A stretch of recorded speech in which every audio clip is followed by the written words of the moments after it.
Witnesses, your names and occupations, please. Yes, sir. Tobias Gregson, Detective Inspector at Scotland Yard's Homicide Division. Sasaki Natsumi from the Empire of Japan.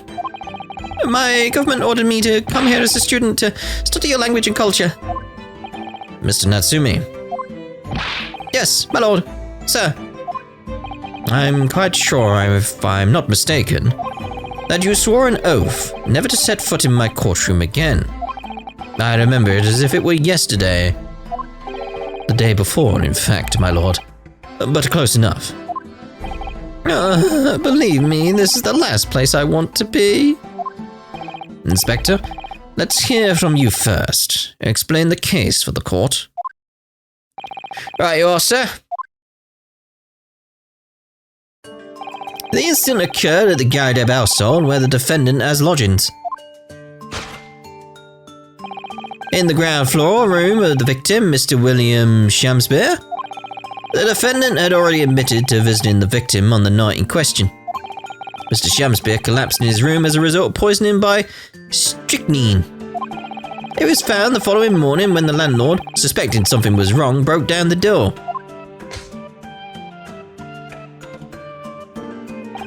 This means I presume that the door to the victim's room was locked at the time of the incident? Correct, my lord. It was locked from the inside, making entry to or exit from the room impossible. Although the victim, Mr. Shamspeare, lives to tell the tale, he very nearly didn't. The man was halfway to heaven when we first found him. I was the first officer on the scene, my lord. And I have a photographic print here that I took at the time to show how it looked. What we got?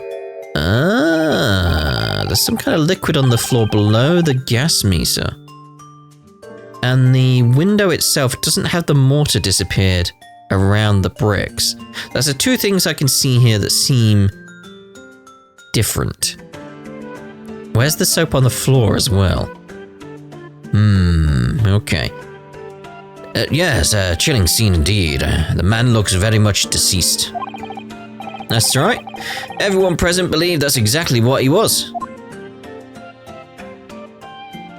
Very well, I shall accept this photographic print as evidence for the court.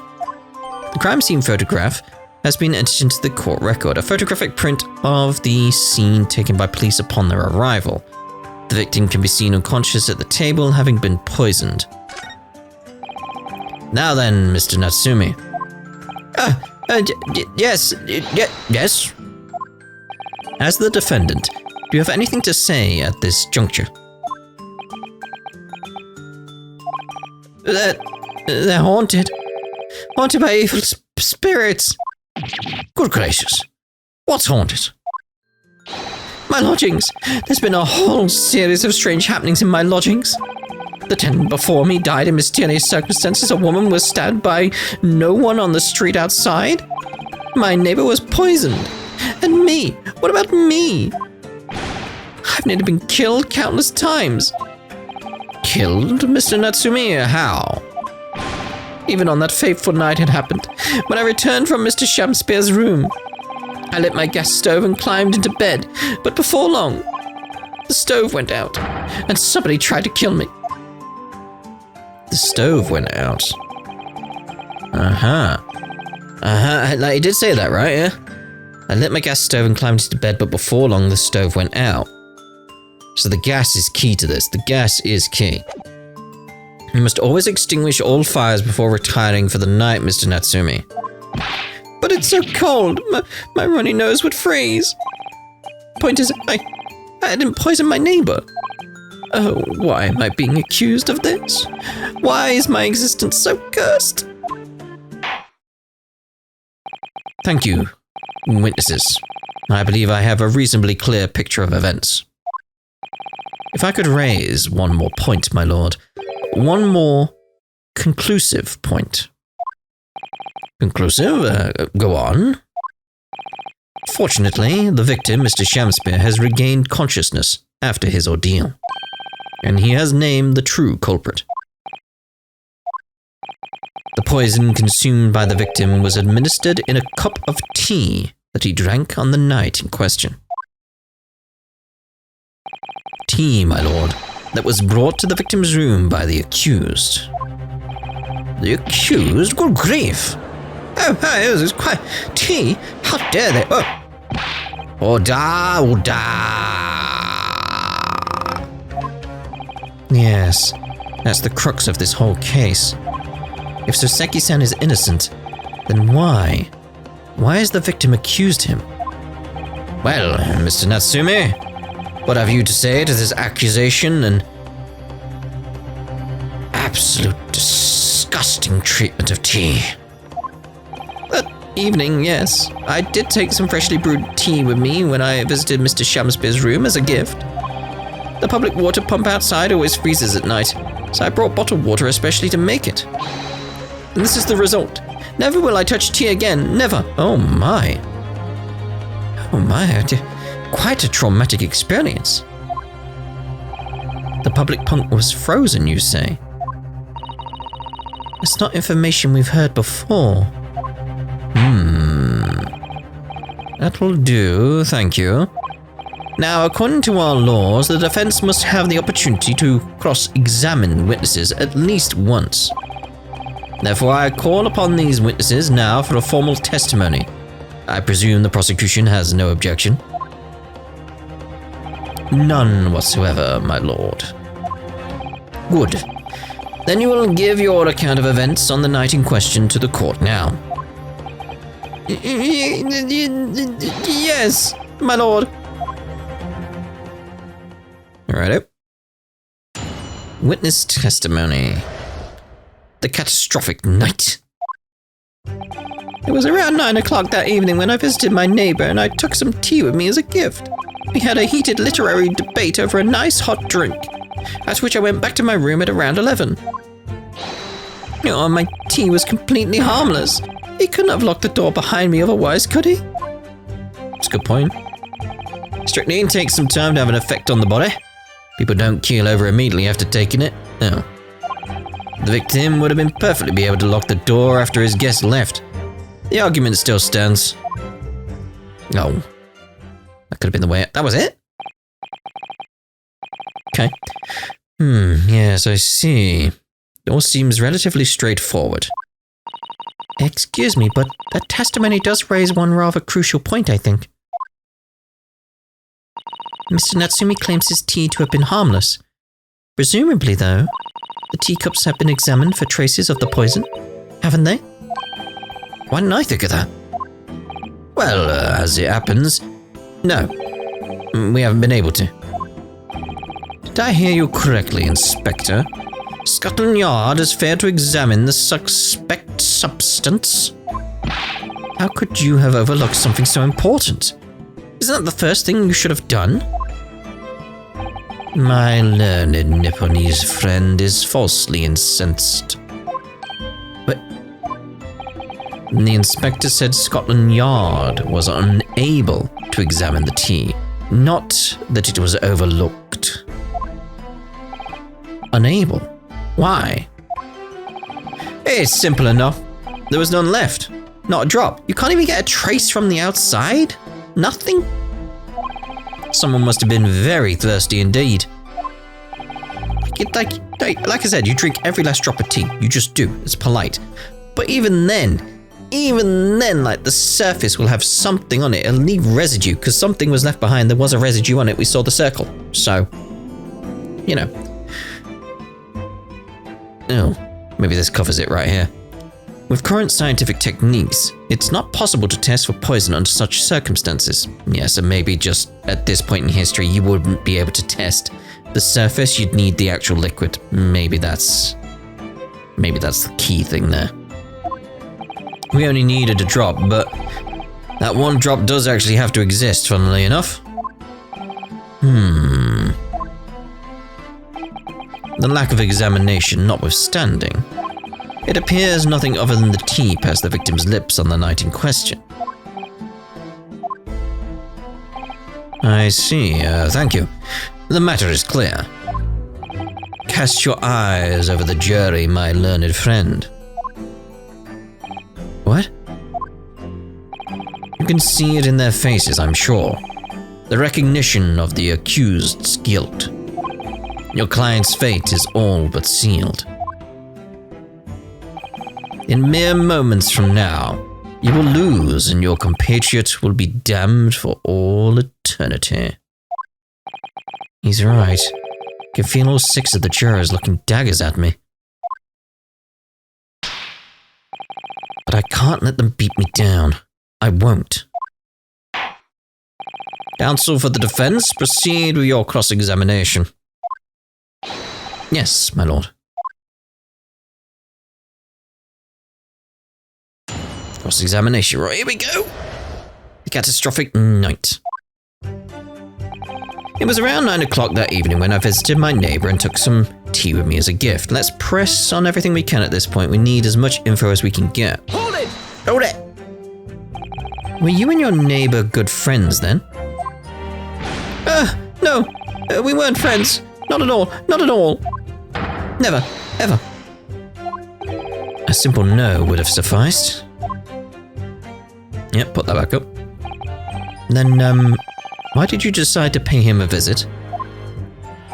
Mr. Shamspeare fancies himself as having great literary knowledge. As a fellow scholar of English literature, we find much to talk about together. Come now, no Nipponese can understand the finer points of English literature. And on the night in question, he's so racist. And on the night in question, that was the topic of conversation as well, I presume. It was the day of my last trial when I was acquitted. I just arrived back at my lodgings. When I ran into Mr. Shamspeare outside on the street, it was around 6 o'clock. We exchanged 1 or 2 pleasantries, but it soon turned into a heated discussion. He was on his way out at the time, though. So I promised to visit his room that evening at 9 to continue our debate. But did I have ill intentions? No, not one, not 2, not any, not at all. Never, ever. A simple no would have sufficed, I feel. Then tell the court what happened when you visited the victim's room. We had a heated literary debate over a nice hot drink, after which I went back to my room at around 11. Hold it! Hold it! A literary debate about Shakespeare's works, I think you said, didn't you? Shakespeare? Ah, very worthy topic of conversation, I must say. Oh yes, my lord. Romeo and Juliet, who was stronger? It was a profoundly pleasurable parley. Romeo and Juliet. Who was stronger? I know I'm going to regret asking this, but how did the debate go? Well, we both agreed that we would reach a conclusion more quickly with a reenactment. So we battled it out, in a Greco-Roman style, naturally. What? You wrestled? Mr. Shamspeare had all sorts of costumes in his room for just such contest. So when you say a reenactment, you mean you were actually in costume? He as Romeo and I as Juliet, after a vigorous, wild tussle. I as Juliet came out on top. A victory I'll cherish forever. I dare not imagine the terrible scene of carnage. The fact remains that it was you who prepared the tea and took it to the victim, correct? I boiled the water in my room and made a pot to take with me. I'd heard that he was too poor to have tea himself, you see. It's true, there was no sign of any tea leaves in the man's room. I wanted to do something nice, to be friendly. So why is everybody looking at me with such suspicion? My tea was harmless, of course it was. And do you have any basis for that statement, witness? A basis? My tea was completely harmless. I don't need to read that way. My tea was completely harmless. He couldn't have locked the door behind me otherwise, could he? Hold it! Hold it! Yes, there was not a drop of tea left in the victim's room anywhere, was there? That's correct. Anyone would think the fellow had never had a pot of tea before. He must have licked it dry. But there was the rim on the tea. Again, can we get a good look at these teacups? Again, you see there's a rim. You got this circle here, there's this rim. Like that means it has to have lingered in the cup long enough to present itself onto the wall of the cup. Present itself upon, you know what I mean. It's like it has to have had a liquid in it for long enough so it left a mark, basically. Present itself upon to the cup. And in fancy talks now. It's just a case of like, no, the liquid must have been there for a while. That's correct. Anyone would think that he'd never had a pot of tea before, he must have licked it dry. Which is a pity because one drop is all we would have needed to analyse it for poison.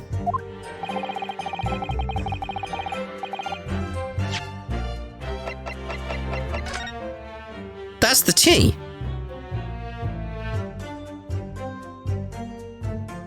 Isn't it? But from which cup? So it's on the floor. Huh. And you say that you returned home to your room at 11 o'clock, Mr. Natsumi? Yes, definitely. By heaven and earth, I swear it. The landlord was able to verify that, as it happens. He confirmed that the defendant went back to his room at 11 that night. And how is the landlord able to attest to this? He, said it was the lamps, I believe. The lamps, Inspector? His wig's falling off. When tenants return to their rooms and start using gas, the lamps in other parts of the house flicker. Yes, Mr. Garrideb seems to pay a lot of attention to the comings and goings of his tenants. There's only one key to Mr. Shamspeare's room. I know that for certain. How do you know that for certain? So he must have locked the door himself, from inside his room. The victim has confirmed that to be the case, yes.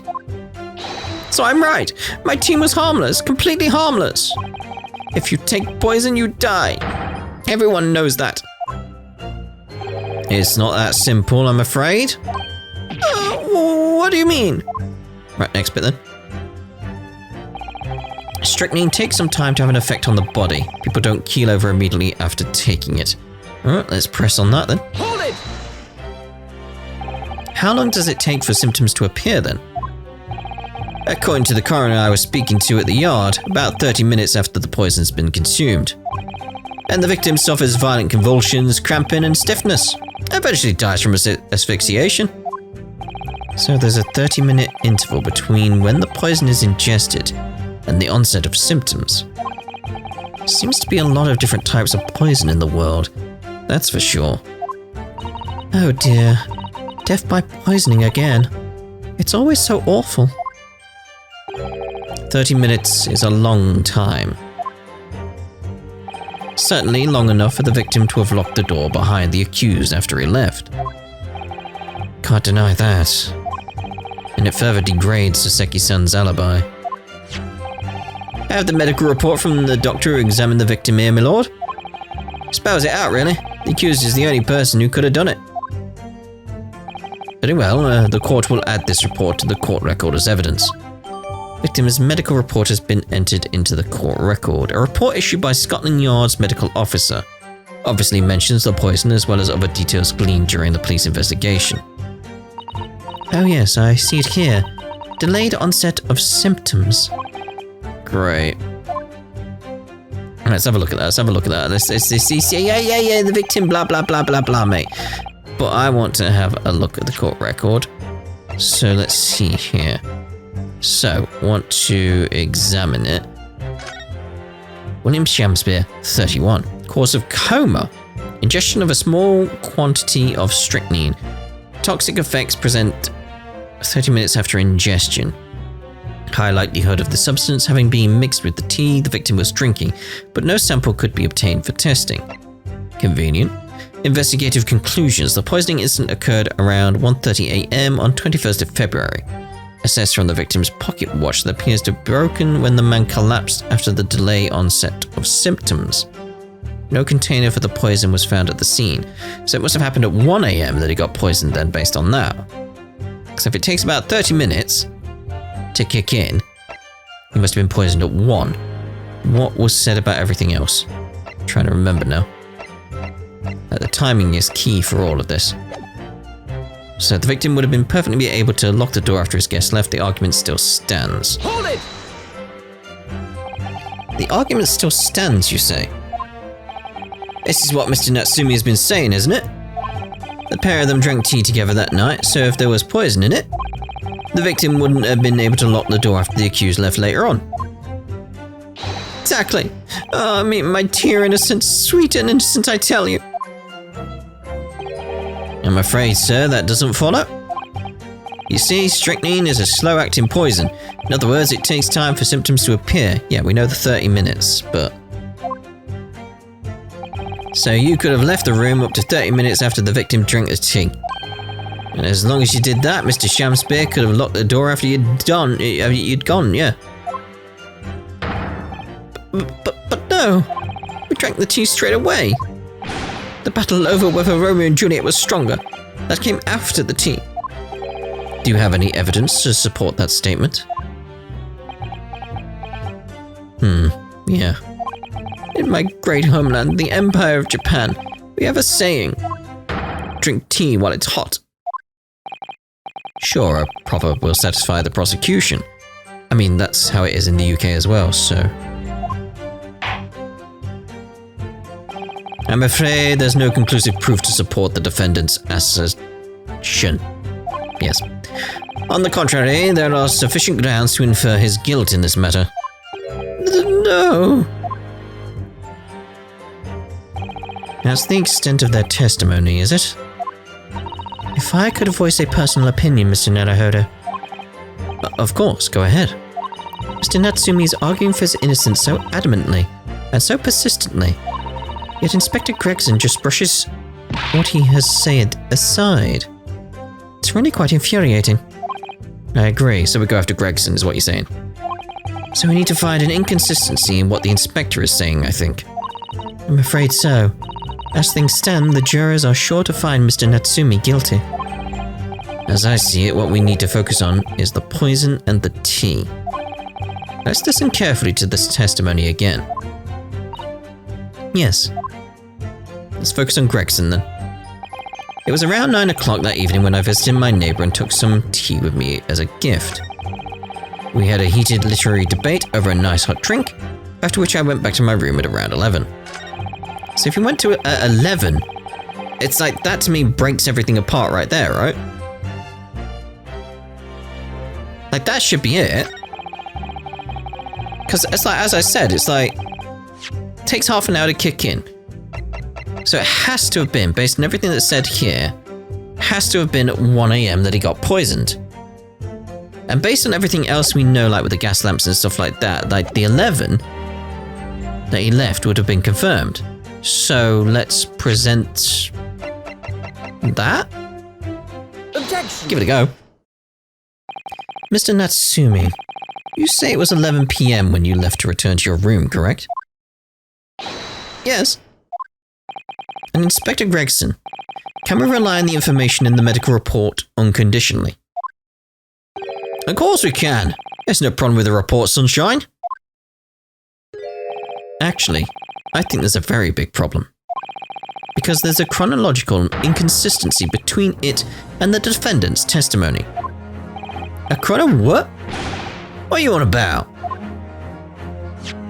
According to this report, the victim must have consumed the poison at around 1:30 in the morning. Well, 1.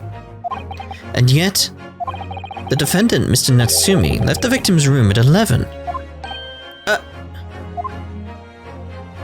Yes, that's right. There's more than 2 hours of missing time there.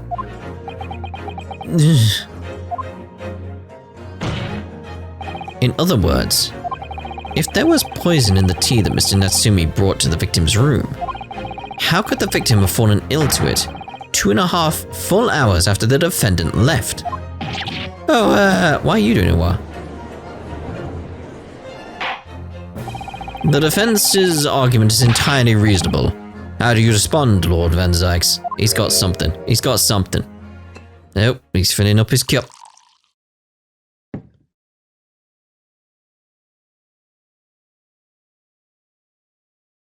Smelling the aroma. Pray forgive the discourtesy if my mind has wandered.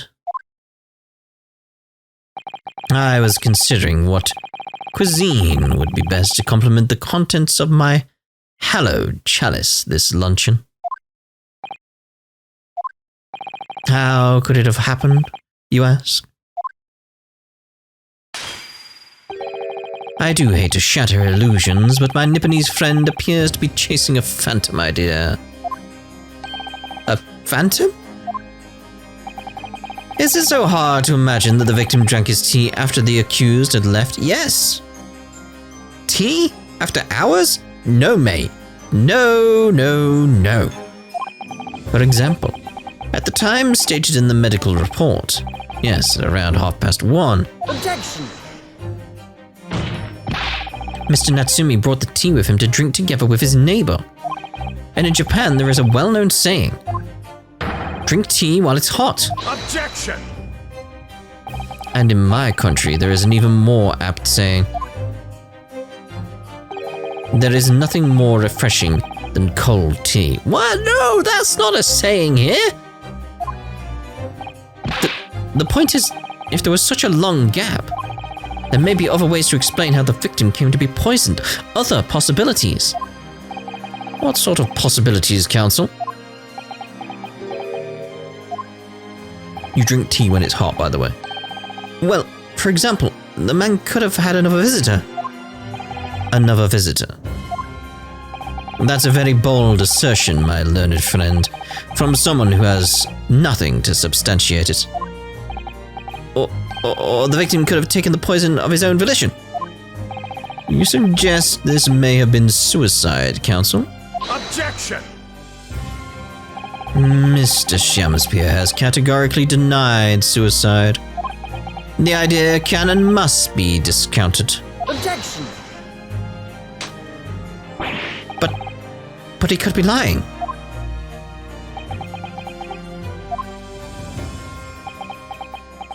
Yeah, I was gonna say, like, loads of people could be lying in these kind of scenarios. It's not enough to go on. Is something wrong, Lord Van Zykes? I was listening to the sound of the carriage pulling up outside the courtroom. The what?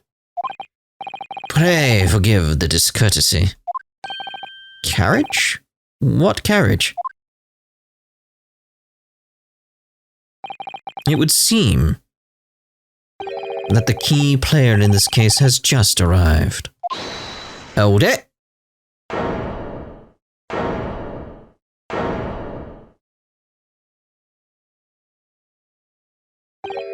Out, out, brief candle. Life's but a walking shadow. Oh no. A poor player that struts and frets his hour upon the stage and then is heard no more.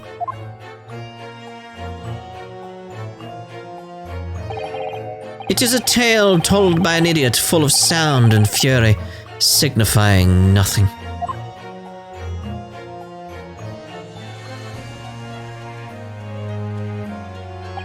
Who, sir, are you? William Shamspeare, my lord. Alas, 'twas I undone by these bitter events. I am the victim. Where? What's he doing here? Yeah, I fancy a cup of tea, do you? Yeah. The prosecution seeks to call this gentleman to the stand. With his testimony, my learned friend's futile resistance will be utterly crushed. You're calling him as a witness? Very well, counsel. I grant your request with interest. I'm curious to discover what the court shall hear from the victim himself.